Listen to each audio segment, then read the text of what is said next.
사랑하는 호남 성도 여러분, 안녕하십니까? 저는 박내구입니다. 제가 1988년 우리 호남에서 목회를 시작했는데, 그 목회 시작하면서 우리 행정위원들 앞에서 인턴 시험 설교를 하던 때 떨었는데, 그 시간이 생각나면서 오늘 또 다시 한번 그 떨리는 경험 제가 지금 하고 있습니다. 우리 1988년 어머니의 품 같은 호남 앞에서 제가 목회를 시작했습니다. 제가 첫 목회는 지금은 온수리 교회라고 이름이 이렇게 바뀌었어요. 그 당시는 구덕교회였는데 나와 혼자 성도님들과 함께 제가 2년 목회를 했습니다. 그리고 4년은 광양교회에서 제가 목회를 했습니다. 그리고 3년 제주중앙교회, 그리고 2000년 6월 뜬금없이 연합회 어린이 부장으로 제가 불려가가지고 올해 3월까지 연합회에 있다 왔습니다. 23년 동안 제가 외도를 했습니다. 비록 연합회에서 22년을 근무했지만 제가 단 한 번도 우리 호남합회를 잊은 적이 없습니다. 제가 다른 합회에서 목회를 해야 되겠다는 생각도 해본 적이 없고, 다른 합회에서 은퇴를 해봐야 되겠다는 생각도 해본 적이 없습니다. 모든 마음속에 그 결심은 우리 호남합회에서 목회를 하고 호남에서 은퇴하는 것이 저의 꿈이었습니다. 제가 호남에서 이렇게 목회를 마지막까지 해야 되겠다고 결심하게 된 이유가 있습니다. 제가 1987년 12월에 지금은 삼육중앙교회인데 그 당시 위생병원교회에서 총회를 했습니다. 그때 학교를 졸업하면서 총회 구경을 한번 해야 되겠다 하고 총회를 갔는데, 그 자리에 최의구 목사님이 오셨어요. 저는 그때 4학년 졸업을 하면서 동중환합회 목회를 지원하기 위해서 서류를 다 내고 기다리고 있었습니다. 근데 최의구 목사님 저를 보시더니 너 어디로 목회 갈래? 그렇게 물어보시더라고요. 그래서 제가 동중환합회 가려고 지원 중에 있습니다. 그렇게 말씀을 드렸어요. 그렇게 할 수밖에 없던 이유가 있습니다. 그 당시에 호남 목회를 지원 누가 했냐면 임기동 목사님, 조유정 목사님, 서한분 목사님, 정춘열 목사님, 이 네 형님들, 기라성 같은 그 네 형님들이 목회를 지원했는데, 한참 어린 제가 호남에 지원한다는 것은 호남 사정상 예의가 아니라고 생각을 했습니다. 지금도 우리 호남합회는 어렵지만 그 당시도 굉장히 어려웠어요. 지금도 동서중앙은 우리 호남보다는 조금 나아요. 그래서 제가 동중환 가는 것이 형님들에 대한 예의도 되겠고 우리 호남합회의 예의도 되겠다 해가지고 제가 동중환 목회를 가기 위해서 준비를 하고 있었습니다. 그런데 최고 목사님이 저를 보시더니 너 어디로 목회 나갈래? 그래서 동중환 가려고 그럽니다. 그랬더니 최고 목사님께서 저에게 이런 말씀을 하셨습니다. 화면에 이 말인데요. 이놈아, 라면을 끓여 먹어도 호남서 끓여 먹어. 이놈아, 너 라면을 끓여 먹어도 호남서 끓여 먹어.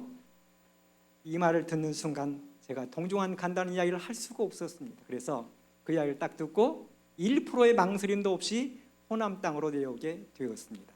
이놈아, 너 라면을 끓여 먹어도 호남서 끓여 먹어. 그날 이후로 저는 단 한 번도 어머니 품속 같은 이 고향 앞에를 제가 잊어본 적이 없습니다. 그런 저를 이렇게 다시 불러주시고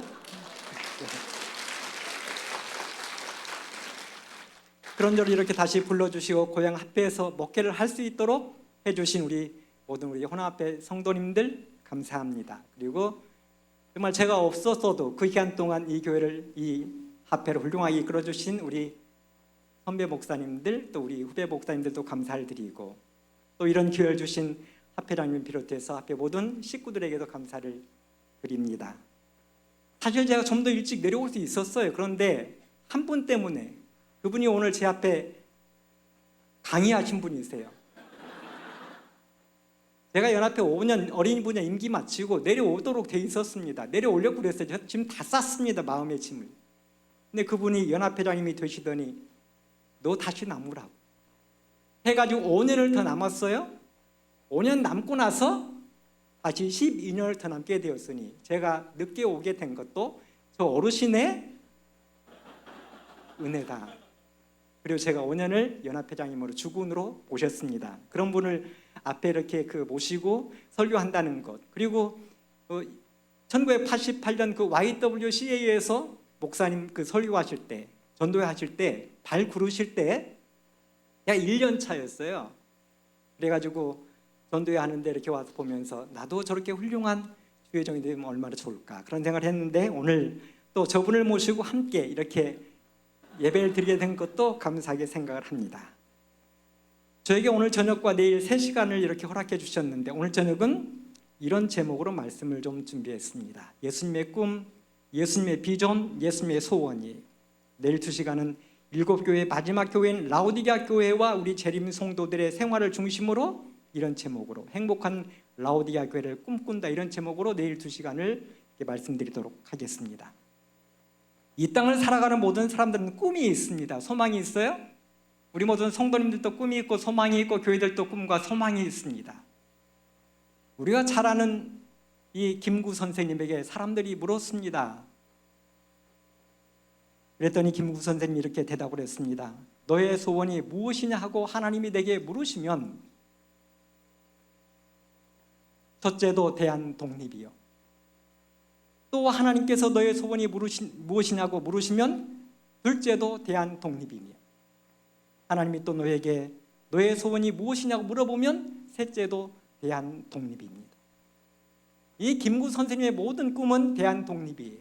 첫째도 둘째도 셋째도 우리 대한민국이 완전한 자주 독립을 이루는 것이 김구 선생의 꿈이라고 이야기했습니다. 대한 독립. 미국의 유명한 흑인 운동가 마틴 루터 킹이라는 사람이 있는데요, 1963년 8월 28일에 워싱턴 주에 있는 링컨 추모관에서 유명한 연설을 한마디 합니다. 제가 1963년에 태어났는데 제가 태어나고 나서 석 달 있다가 이분이 연설을 했어요. 그 연설의 제목이 I have a dream이라는 이 연설을 했습니다. 나에게는 꿈이 있다는 유명한 연설을 했는데, 그 연설 속에 보면 이런 내용이 나와요. 나에게는 꿈이 있습니다. 언젠가 조지아주의 붉은 언덕에서 노예의 후손과 노예 주인의 후손이 형제라는 식탁 앞에 나란히 앉을 수 있는 날이 오리라는 꿈입니다. 나에게는 꿈이 있습니다. 부당함과 억압의 뜨거운 열기로 신음하는 미시시피주도 언젠가 자유와 정의가 샘솟는 오아시스가 되리라는 꿈입니다. 나에게는 꿈이 있습니다. 언젠가 내 아이들이 자신의 피부색이 아니라 인격으로 평가받는 나라에서 살게 되리라는 꿈입니다. 지금 나에게는 꿈이 있습니다. 나에게는 꿈이 있습니다. 지독한 인종차별주의자들이 들끓는 엘라베마, 부지사가 주권 우위라느니 연방 법령 실시 거부라느니 같은 말만 떠벌리는 저기 엘라베마에서도 언젠가 흑인 소년 소녀들이 백인 소년 소녀들과 형제자매처럼 손을 마주잡게 되리라는 꿈입니다. 지금 나에게는 꿈이 있습니다. 나에게는 꿈이 있다는 유명한 연설을 1964년 8월 28일에 했습니다.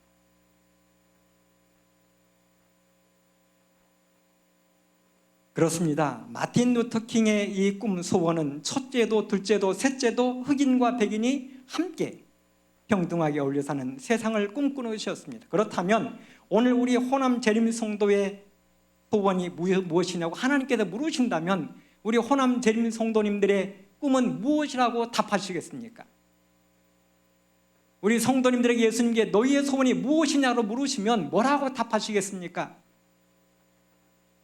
네? 마라나다. 예. 저에게 예수님이 물으신다면 첫째도 예수 재림이요, 둘째도 예수 재림이며 셋째도 예수 재림이라고 저는 답할 것입니다. 예전에 구버전으로 한참 이런 저희들이 구호를 외쳤어요. 주님 오십니다. 저는 요즘에 우리 곡성 하늘빛 교회에서 성도님들하고 이 구호를 바꿨습니다. 어떻게 바꿨냐면 주님 오십니다 하면 우리 곡성 하늘빛 교회 성도님들에게 한 10분 오셨는데 한번 대답해요. 주님 오십니다. 그렇게 하면 오시겠습니까? 준비. 주님 오십니다.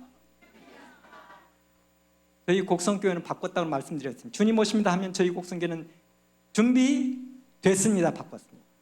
언제까지 준비하시겠습니까? 우리 성도님들은 언제까지 준비만 하고 그냥 계실 거예요? 저희 교회는 주님 오십니다 하면 준비됐습니다. 우리 호남 앞에도 주님 오십니다 하면 어떻게 해요? 준비됐어요. 이제 우리 호남 앞에는 준비됐어요. 예수님이 내일 오셔도 준비됐어요. 이런 앞에를 만들어가게 될 간절히 바라고 교회를 만들어가게 될 간절히 바랍니다. 그렇다면 오늘 우리를 향한 예수님의 꿈, 소원은 무엇일까요? 우리도 꿈을 꾸고 사는데 예수님은 우리를 향한 꿈이 있다는 것입니다. 그 꿈은 바로 우리를 하늘 생명강가, 하늘 유리바닷가에 당신의 사랑하는 백성들을 초대하는 것입니다. 등불과 햇빛이 있을 때 없는 땅, 생명나무가 달마다 그 열매를 맞고 잎사귀가 만국을 소성하기 위해 있는 그 땅, 흘러 다함이 없고 수정같이 맑은 물이 흐르는 넓은 평원에는 끝없는 잔디가 있는 사자와 어린 양이 뛰놀고 독사거리에 어린아이가 손을 넣어도 물리지 않는 아름다운 땅을 우리에게 물려주는 것이 우리 하나님 예수님의 소원이라는 말입니다. 그래서 우리 하나님께서, 우리 예수님께서 우리를 그 하늘로 초대하기 위해서 목표를 세우셨는데 그 목표는 모든 사람이 구원받는 거예요. 우리 예수님의 소원은 모든 사람이 구원을 받는 것입니다. 아무도 멸망치 않고 구원받는 것이 우리 예수님의 목표요, 소원이요, 꿈입니다.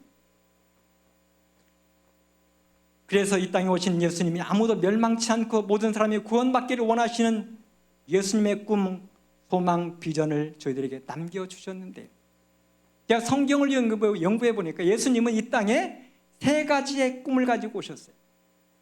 3가지 유산을 남겨놓고 가셨습니다. 그 첫 번째 예수님의 꿈이고 유산은 십자가예요. 예수님의 생애를 조사해 보면 예수님의 모든 생애는 이 땅에 오셔서 33년 동안 살면서 삶의 중심은 십자가였습니다. 하늘에서 이 땅에 오기로 결정되는 그 순간부터 예수님의 모든 생애는, 꿈은 십자가를 지는 거였습니다. 사도행적에 세상의 소망과 구원을 가져온 것은 수치와 고문의 도구인 십자가였다고 이야기했습니다. 그리스도인들에게서 십자가를 제거하는 것은 하늘에서 태양을 없애는 것과 같을 것이다 그랬어요. 하나님을 믿는 그리스도인들에게서 십자가를 제하는 것, 잊어버리는 것, 이것은 하늘에서 태양을 없애는 것과 같다. 사랑하는 성도 여러분, 태양 없는 세상을 한번 생각해 보셨습니까? 이 땅에 아침에 찬란한 태양이 떨어지는 않는다면 우리는 어떤 삶을 사시겠습니까? 기분이 어떠시겠습니까? 오늘 아침에 일어나가지고 아침 일찍부터 항상 하는 이 도로를 쭉 좀 이렇게 걸으면서 기도하고 말씀을 듣는데, 지리산 쪽에서 떠오르는 그 태양이 얼마나 저를 행복하게 했는지 모릅니다. 그 태양이 떠오르는데요, 말로 다 할 수 없는 감동이 밀려왔어요. 그런데 그리스도인들에게서 십자가를 제거하는 것은 하늘에서 태양을 제거하는 것과 같을 것이다 그랬어요. 또 말하기를 죄인이 도달할 수 있는 최고의 장소는 십자가다 그랬습니다. 우리 모든 성도님들이 이 교회 안에 오셔가지고 내가 도달해야 될 최고의 장소는 어디라고 생각하고 사십니까? 목표가 무엇입니까? 한번 수석장로까지 가보는 것입니까? 우리 목사들은 어디까지 가보는 것이 소원입니까? 주님 말하기를 죄인이 도달할 수 있는 최고의 장소는 십자가 밑이라고 이야기했습니다. 사도 바울도 말하기를 내가 너희 중에서 예수 그리스도와 그의 십자가에 못 박히신 것 외에는 아무것도 나는 알지 아니하기로 작정했다고 이야기했습니다. 내게는 우리 주 예수 그리스도의 십자가 외에는 결코 자랑할 것이 없다고 이야기했습니다. 이게 사도 바울의 삶이었습니다. 십자가 외에는 알지 않고, 십자가 외에는 전하지 않고, 십자가 외에는 생각하지 않는 것이 사도 바울의 삶이었단 말입니다. 그렇다면 우리도 그런 삶을 따라 사는 것이 성도 아니겠습니까? 십자가를 앞에 세우는 사도 바울과 같은 삶을 살게 되기를 간절히 바랍니다. 그렇다면 왜 예수님은 이런 십자가를 지는 것이 꿈이었을까요? 도대체 십자가가 뭐길래? 십자가는 고독한 거예요. 여러분, 십자가는 고독한 것입니다. 예수님이 이 땅에 오실 때 그분은 마구간에서 출생하셨어요. 평범한 사람도 마구간에서 태어나지 않는데 하늘의 하나님께서 이 땅에 오셔서 마구간에서 출생하셨습니다. 그분은 목수의 아들로 태어나셨습니다. 헤롯이 죽이겠다는 위협을 피하여 천사의 보호 아래 베네 쪽으로 쌓여서 애굽으로 피난을 가야 됐습니다. 애굽에서 돌아온 다음에는 나사렛 시골에서 아버지와 함께 목공소에서 톱과 망치와 대패를 들고 하루하루를 사셨습니다. 그분이 너무 가난해서 시대의 소망에 보면 이렇게 기록을 했어요. 예수의 부모는 가난하여 저희가 매일 수고하여 얻는 수입으로 그날을 살아갔다. 그러기 예수께서는 빈곤과 극기와 궁핍을 매우 잘하셨다고 기록을 해놨습니다. 때로 우리 성도님들 가운데 힘들고 삶이 어려워서 괴로워하는 분 계십니까? 예수님이 아신다고 이야기했습니다. 하루 일감이 없으면 그 다음 날은 굶는 것이 예수님 가정의 일이었습니다. 그 예수님은 이 땅에 전도 여행을 다닐 때도 평생 동안 걸어 다녔습니다. 평생을 걸어 다니는 분이 예수셨습니다. 우리 교회 올 때 자동차 다 타고 오면서 한 번이라도 예수님께 예수님 죄송해요, 제가 차 타고 가서. 우리 목사들이 방문 다니면서 차 타고 다니면서 편하게 예수님 죄송해요. 예수님은 평생을 걸어 다니셨는데 그분은 겟세마네 동산에서 외롭게 홀로 기도하신 분이에요. 함께 따라간 제자들이 있었지만 함께 예수님과 깨어 기도해 줄 사람은 아무도 없었습니다. 십자가 홀로 지셨습니다. 12명의 제자들이 있었지만 아무도 예수님의 십자가를 져주지 않았습니다. 십자가도 홀로 졌어요. 그래서 어떤 시인은 이런 이야기를 했습니다. 평화로울 때 함께 빵을 나눈 자는 많았지만 고난의 잔을 함께 나눈 자는 아무도 없었다고 이야기했습니다. 평안하고 안전할 때, 예수님이 인기 많을 때에는 수많은 사람들이 그를 쫓아다녔지만 고난의 잔을 함께 나눈 사람은 아무도 없었다고 기록을 했습니다. 사랑하는 성도 여러분, 십자가가 왜 외로운 것입니까? 왜 고독한 것입니까? 이유는 십자가는 혼자 져야 되기 때문에 그렇습니다. 아무도 나의 십자가를 져주지 않습니다. 목사는 목사의 십자가가 있어요? 목사의 십자가를 성도들에게 미루지 마시기 바랍니다. 장로님들은 장로님들의 십자가가 있어요? 그 십자가를 목사에게 미루지 마시길 바랍니다. 집사의 십자가가 있고 남편의 십자가가 있고 아내의 십자가가 있어요. 그 십자가는 자기 홀로 져야 되기 때문에 십자가는 고독하고 외로운 것입니다. 예수님 십자가를 지실 때 성경에 보면 제자들이 다 예수님을 버리고 도망갔다고 이해했어요. 빌라도의 보고서라는 책에도 보면 20쪽에 군중들이 십자가에 못 박아라고 외칠 때 누군가가 변호할 수 있는 기회였다. 변호할 수 없으면 소리라도 칠 수 있는 기회였다라고 써놨어요. 그럼 예수님이 십자가에 달려 돌아가실 때 베드로가 그 자리에 있었습니다. 요한도 있었습니다. 그들이 그때 소리칠 수 있는 기회였단 말이에요. 여러분, 제가 이 예수님과 3년 반 동안 따라다녀 봤는데요, 제가 선생님으로 모셔봤는데요, 이분은 아무 죄가 없어요. 이분은 메시아예요 라고 외칠 수 있는 절호의 기회였다고 빌라도의 보고서는 기록해 놓고 있지만 모든 제자들이 다 도망갔다고 이야기했습니다. 마찬가지예요. 우리 재림 성도들이 건강생활한다고, 안식일날 교회 간다고, 경건하다고 사람들이 알아줍니까? 알아주지 않습니다. 우리 재림 성도들은 재림 성도들만이 져야 될 짐이 있기 때문에 그렇습니다. 그래서 십자가는 외로운 것입니다. 고독한 것이에요. 그 다음에 십자가는 고통스러운 것입니다. 예수님이 겟세마네 동산에서 완전히 이제 탈진하고 그 다음에 천사들이 부축해서 예수님을 이렇게 세우시죠. 그런데 예수님이 그 채찍을 120대를 맞으셨어요.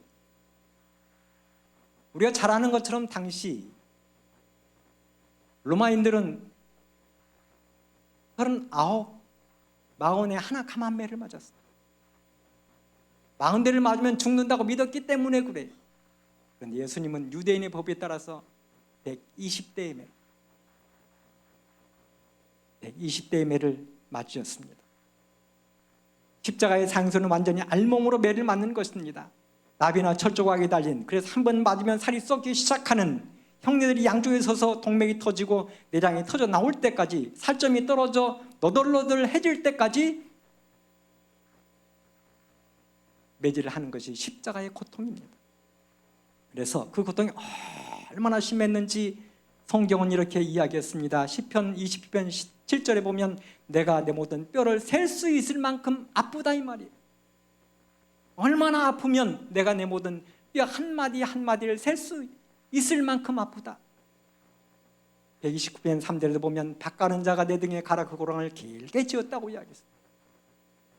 예수님의 등에 쟁기질을 했다는 것입니다.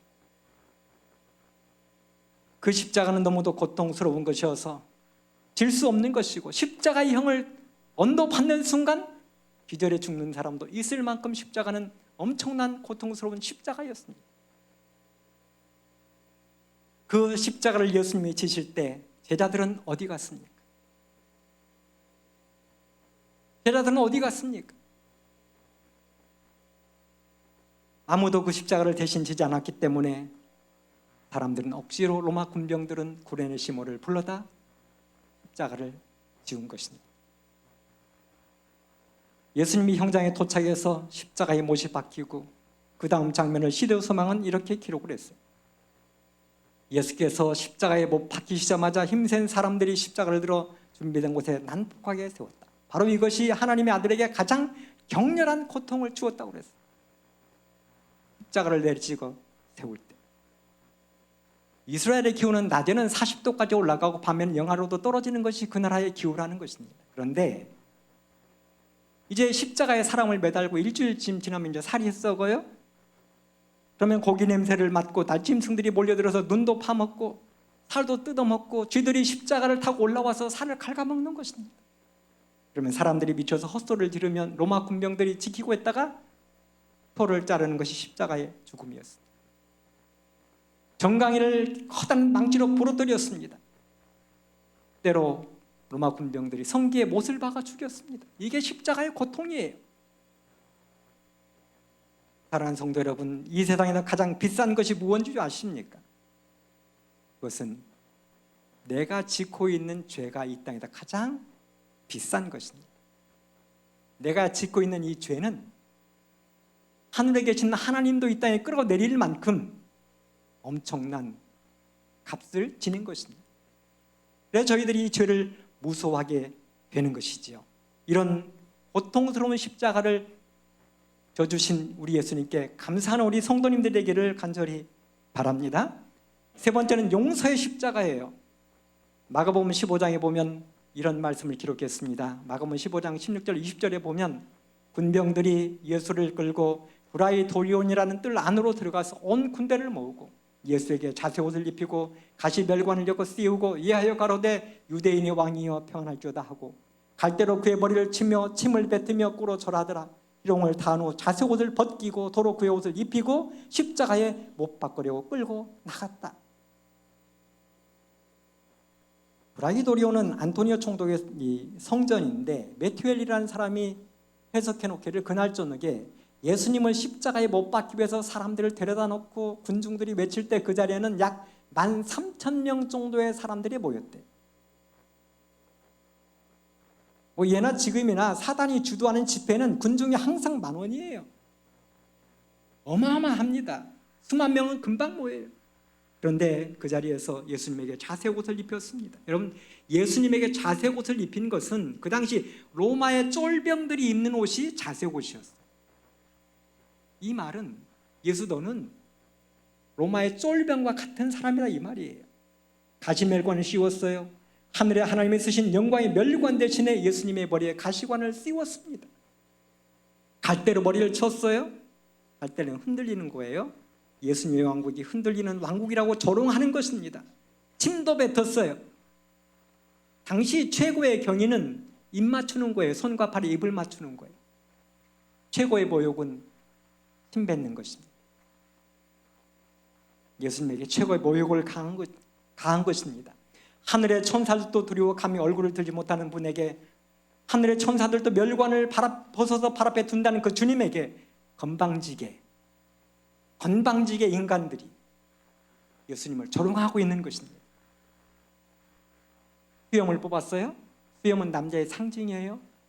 그는 남자가 아니라는 거예요. 얼굴 가리고 뺨을 때렸어요? 넙죽거려 엎드려 절했어요. 그리고 알아맞혀 보라는 것입니다. 그래서 시편 50편 6절에 보면 나를 때리는 자들에게 나의 등을 맡기며 나의 수염을 뽑는 자들에게 나의 수염을 맡기요 수욕과 침뱉음을 피하려고 내 얼굴을 가리우지 아니했다고 기록했습니다.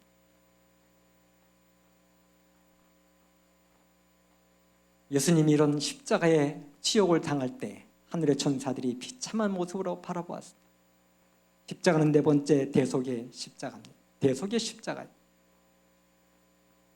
예수님이 밤새도록 이제 끌려다니죠. 안나스의 궁전으로 가야바에게, 빌라도에게, 헤롯에게, 그리고 또 빌라도에게 끌려왔어요. 마지막 빌라도에게 끌려온 시간이 아침 6시 30분 정도 되었습니다. 거기에서 예수님이 120대 배를 맞은 것입니다. 사실 지금 예수님을 신문하고 있는 이 빌라도는 예수님을 십자가에 못 박고 싶은 마음이 없었습니다. 왜냐하면 이미 그의 아내가 코치를 했어요. 그리고 이미 빌라도도 그 자기의 그 사람들 시켜가지고 예수의 행동을 다 조사했습니다. 십자가에 못 박힐 만큼 예수님에게는 그런 죄가 없다는 걸 빌라도는 알았습니다. 그리고 아내가 코치를 했어요. 아내가 그 전날 꿈속에 본 그 장면을 시도서만 자세하게 기록을 해놓았어요. 그의 아내가 꿈속에 본 그 장면은 예수님이 하늘의 왕이라는 것을 그 아내가 보았어요. 빌라도의 아내가. 그리고 자기 남편이 예수님에게 사형 선고 내리는 장면을 빌라도의 아내가 보았어요. 그 꿈속에. 예수님이 이 땅에 재림하는 장면을 빌라도의 아내가 꿈속에 보았어요. 그리고 밤새도록 잠을 이루지 못하다가 아침에 일찌감치 남편에 가가지고 여보 내가 밤에 잠을 자지 못하고 꿈속에 이런 장면을 보았으니 당신은 절대로 이 예수에게 사형을 내지 말라고 이야기했습니다. 그래서 이 빌라도가 조사한 것도 있고 아내의 이야기도 있고 그래서 한 꾀를 냈어요. 잘 아시죠? 사형소에 이미 잡혀있는 그 바라바를 불러다 놓고 사람들에게 이야기를 합니다. 바라바는 이미 로마의 반역죄를 짓고 사형을 언도받은 사형수예요. 거기에 비하면 예수님은 사형을 시킬 만한 죄도 없는 착하고 선한, 그래서 빌라도에게 묻죠. 빌라도가 그리스도 예수를 놓아주랴 바라바 예수를 놓아주랴. 우리가 사본이라는 책에 보면 바라바도 예수고 그리스도도 예수예요. 근데 이 군중들이 대답을 하지요. 우리가 일제히 소리질러 가로되 이 사람을 없이 하고 바라바를 우리에게 놓아주소서. 그 빌라도가 내가 설명을 잘못했나? 저 사람들이 지금 이해를 못하나? 그러니까 또 물어보죠. 그러면 그리스도로 하는 예수를 내가 어떻게 하랴?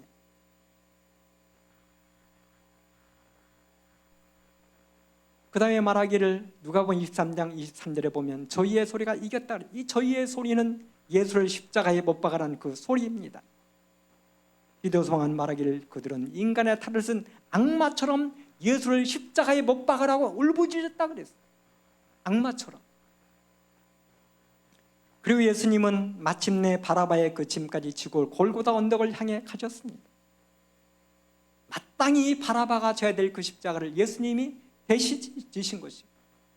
마땅히 이 자리에 우리 모두가 져야 될, 내가 져야 될 그 십자가를 예수님이 지고 골고다 골짜길, 황량하고 메마른 길, 외롭고 고통스러운 길을 가신 것입니다.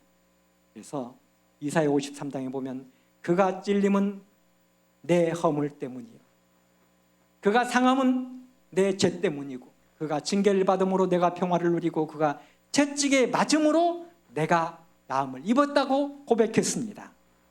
사랑하는 성도 여러분, 예수님의 이 십자가는 나를 위한 대속의 십자가라는 사실 때문에 예수님에게 감사하게 되기를 간절히 바랍니다. 그 다음에 다섯 번째, 이 십자가는 아버지의 사랑의 십자가예요. 성경에 보면 아들로 인하여 가장 큰 고통을 당하고 예수님의 그 아버지 하나님의 사랑을 조금이라도 맛본 사람이 하나 나오는데 그 사람이 아브라함이에요. 창세기 22장에 나오는 아브라함인데 하루는 하나님이 아브라함을 부르십니다. 아브라함아 이렇게 부르세요. 당시 아브라함의 나이가 120살이었습니다. 지금까지 아브라함은 하나님이 불러가지고 행복하지 않은 적이 별로 없었어요. 그래서 하나님이 아브라함아 이렇게 불렀을 때 그날도 행복하게 내가 여기 있나이다 이렇게 대답을 하고 하나님의 이야기를 기다려요. 그런데 하나님께서 그런 행복을 기다리는 아브라함에게 뜬금없는 한마디를 하시죠.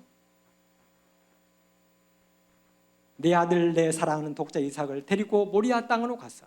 내가 너에게 지시하는 한 산 거기서 그를 번제로 드리라. 그런 번제가 어떻게 드리는 것입니까? 우리는 교회 다니면서 수많은 성경 공부를 했는데 번제는 어떻게 드리는 것이 번제입니까? 번제는요 칼로 쪼개는 거예요. 그냥 반제를 쪼개는 것입니다. 그리고 벌려서 불로 쪼개어 태워서 제물로 드리는 것이 번제입니다. 그런데 하나님께서 너의 사랑하는 아들을 나에게 번제로 드려 네 손으로 잡았어. 구주와 선지자에 보면 하나님의 이 말씀은 무덤을 향하여 발걸음을 옮겨놓는 120살의 노인에게 가장 혹독한 시험이 있다고 기록을 했습니다. 그래서 이 아브라함이 구주와 선지자를 읽으면 굉장히 재밌게 기록을 했습니다. 밖으로 나가서 하나님이 50년 전에 자신 나이 70에 갈대아 우르에서 그를 불러내던 그때의 약속을 하나님께 상기시키면서 기도를 해요. 하나님이 저 갈대아 우르에서 불러내실 때 하나님께서 제 후손을 하늘의 별처럼 많게 하고 바다의 모래알처럼 많게 하겠다고 하셨는데 이게 뭡니까? 이게 하나님이 뜬금없이 사랑한 내 아들 불러 태워서 하나님께 제물로 드리라니 이게 무슨 법입니까? 하나님, 세상에 이런 법이 어디 있습니까? 하나님도 거짓말 하십니까? 아브라함이 따지는 거예요. 머리가 복잡하고 마음이 심란한 아브라함은 소돔성으로 가던 천사를 만났던 상수리 나무 아래로 가봅니다. 혹시 다시 천사가 나타나가지고 아까 낮에 했던 그 이야기는 한번 해본 말이야. 그거 진심 아니야? 하지 말어? 그 대답을 기다리면서 상수리 나무 아래도 가고, 그런데 기다려도 천사가 올 기미가 보이지 않는 것입니다. 텐트로 돌아와서 잠을 자고 있는 아들 이삭을 바라봅니다. 얼마나 이 아들이 예쁘게 자고 있는지, 20살 먹은 이 아들이. 그리고 아내를 이렇게 바라보니까 나이 90에 낳은 이 아들, 이제는 110살이 돼가지고 잘 키우는 그 아들 옆에서 정말 아들 하나 바라보고 있는 이 아내의 모습을 보니까 가슴이 미어지는 것 같아요. 아브라함. 그래서 한 번은 아들 얼굴 쳐다보고 한 번은 아내 얼굴 쳐다보고 밖에 나와서 서성거리면서 하나님은 어디 계시냐고. 이혼의시 보면 그날 밤 아브라함은 여러 번을 그렇게 했다고 그랬어요. 텐트에 들어가서 아들 보고 아내 보고 밖에 나와서 하늘 쳐다보고 다시 텐트에 들어가서 아들 보고 아내 보고 나와서 하늘 쳐다보고 여러 번을 그렇게 했다고 그랬어요. 근데 드디어 어김없이 아침이 밝아오고 아브라함은 이렇게 길을 떠납니다. 근데 이 두 하인들이 짊어지고 아들 이삭은 이제 뒤따라가고, 근데 이런 일들은 전에도 자주 했기 때문에 이삭은 굉장히 행복해요. 아버지 따라가 이 제사 데려가면 좋은 일이 많았거든요. 그래서 쫄래쫄래 따라가고 아버지는 말없이 앞에 가. 아들은 웃는데 아버지는 웃을 수 없는 이 기막힌 현실, 머릿속이 복잡하고 도대체 이 아들에게 내가 어떻게 이걸 설명해야 되는지 감이 안 잡히는 아브라함의 이 심정, 생각하면 생각할수록 답이 없는 것입니다. 한 걸음 한 걸음을 내디딜 때마다 헛다리를 짚는 그 느낌. 그렇게 하루 이틀 3일 지나다 마침내 모리아 산에 도착을 했어요. 평소에는 제사를 드리오면 종들이 나무도 짊어지고 불도 가져오고 양들도 끌고 왔는데 이번에는 이상하게 종들이 나무와 불은 가지고 오는데 양을 안 데리고 오는 것입니다. 그래서 이삭이 마침내 아버지에게 참았던 질문을 한마디 하지요. 아버지, 나무와 불은 여기 있는데 번제할 어린 양은 어디에 있습니까? 여러분, 그 말을 듣는 아브라함의 심정을 한번 생각해 보세요. 아버지, 번제할 나무도 있고 불은 있는데 양은 어디 있어요? 아브라함은 말없이 종들에게 불과 항아리를 넘겨 받아들고 이삭에게는 번제할 때 사용될 나무를 짊어지게 했습니다. 평상시엔 종들이 하는 일이에요. 이삭은 자기가 데워질 나무를 자기의 등에 지고 이렇게 모리아산에 올라가는 것입니다. 마치 훗날 예수님이 자기가 짊어져야 될, 자기가 메어 달릴 십자가를 짊어지고 올라가는 것처럼 이삭이 올라갔던 그 자리를 우리 예수님도 올라가셨습니다. 그리고 그 다음 이야기는 저희들이 다 압니다. 아브라함이 이 아들 이삭을 껴안고 한없이 얼굴도 부비고 사랑 나눔 이야기하다가 하나님의 뜻을 이야기하고, 그 다음에는 해피엔딩이죠. 저희들 잘 알죠. 우리가 잘 아는 것처럼 예수님이 십자가에 돌아가신 것은 가시 면류관을 쓰고 채찍에 맞고 십자가에 못 박혔기 때문이 아니에요. 예수님이 돌아가신 것은 우리들의 죄에 대한 하나님의 저주였습니다. 나의 죄에 대한 하나님의 저주로 예수님이 돌아가신 거예요. 그래서 불트만이라는 신학자는 이렇게 이야기했어요. 하나님은 자기의 아들을 내동댕이 쳤다. 하나님이 십자가에 자기 아들을 내동댕이 쳐버렸다. 히데오소망은 말하기를 하나님의 아들 예수를 버렸다고 이야기했어요.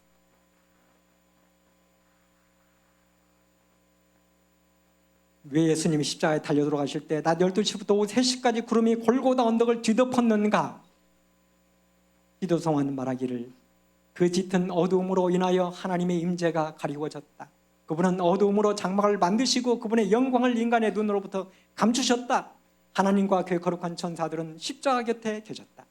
하나님께서는 짙은 어두움으로 인간으로서의 당신의 아들이 당하는 마지막 고민을 가려웠다고 이야기했습니다. 사랑하는 아들의 죽음을 볼 수 없어서, 차마 볼 수 없어서 하나님께서 그걸 가려웠다고 요한계시는 기록하고 있습니다. 그러므로 십자가는 우리를 향한 아버지 하나님의 사랑이 가장 잘 나타나 있는 사랑의 증거이다. 그래서 우리 모든 성도님들은 십자가를 볼 때마다 사랑의 하나님에 대해서 감사하게 되기를 간절히 바랍니다. 그리고 이 십자가는 승리의 십자가예요. 승리예요. 히데오소망 758쪽, 그분은 정복자로서 당신의 깃발을 영원한 고지 위에 꽂으셨다. 저는 이 말씀을 읽는데요, 가슴이 웅장해졌어요. 이 말씀을 읽는데요, 가슴이 터질 것 같았어요. 그분은 정복자로서 당신의 깃발을 영원한 고지 위에 꽂으셨다. 리더포드라는 사람은 이렇게 이야기했습니다. 우리에게 십자가는 무거우나 감미로운 것이다. 흰자에게 십자가는 무거우나 하늘을 보증한 것이다. 하늘을 보증했습니다.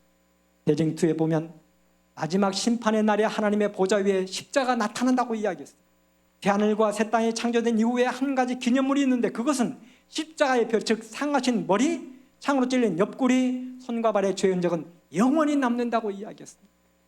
십자가는 승리를 상징해요. 그래서 조지 버나드라는 사람은 이런 시를 썼습니다.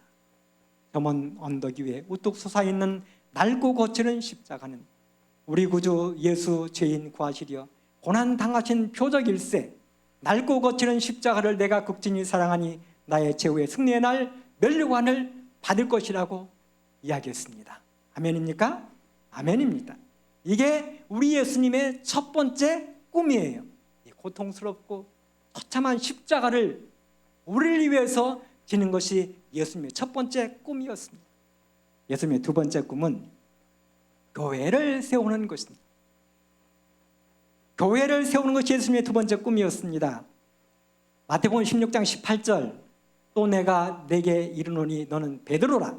내가 이 반석 위에 내 교회를 세우리니 음부의 권세가 이기지 못하리라. 이 교회 참 이쁘죠? 이 교회는 입교하려면요, 저희 교회 이제 연구 중에 있는데 이 교회를 입교 오기 원하시는 분은 1,000만 원씩 받으려고 그래요. 1,000만 원 딱 내면 5년 동안 저희들이 보거나 5년 후에 돌려줄 거예요. 주차장 딱 주차 그 자리 저희들이 그 지정석으로 주고, 의자도 딱 지정해서 주고, 그 다음에 몇 가지 연구해서 면제시켜주고, 5년 뒤에는 다 돌려줄 거예요. 이 멋진 교회 오기를 원하시는 분은 1,000만 원 들고 오시면 저희 직원에서 의논해가지고 결의하도록 하겠습니다. 이 교회를 세우는 것이 예수님의 꿈이요 목표였습니다. 마리아복음기별 2권 396쪽에 보면 우리는 교회가 아무리 연약하고 결함이 있다 할지라도 예수께서 당신의 최고의 관심을 쏟으시는 이 지상의 유일한 목표물임을 기억해야 한다. 주님께서는 애타는 염려로서 끊임없이 당신의 교회를 살피시고 계시며 당신의 성령으로서 교회를 든든하게 하신다고 이야기했습니다. 아무리 내가 다니는 교회가 조금 비실비실하고 연약해 보이고 문제가 많아가지고 고달퍼도 이 교회는 예수님께서 최고의 관심을 쏟으시는 이 지상의 유일한 목표예요. 오늘날 교인들이 교회를 망가뜨리는 최고의 무서운 죄가 하나 있는데요, 제가 좀 보니까 이 교회, 저도 이제 올해 목회 35년 차니까 좀 하고 싶은 이야기들이 있어요. 우리 이 장로님들이나 집사님들에게도 우리 목사들에게도 하고 싶은 이야기가 있어요. 이 성도들이나 목사들이 지을 수 있는 굉장히 무서운 죄가 하나 있는데 이 죄예요. 나 아니면 되나 봐라.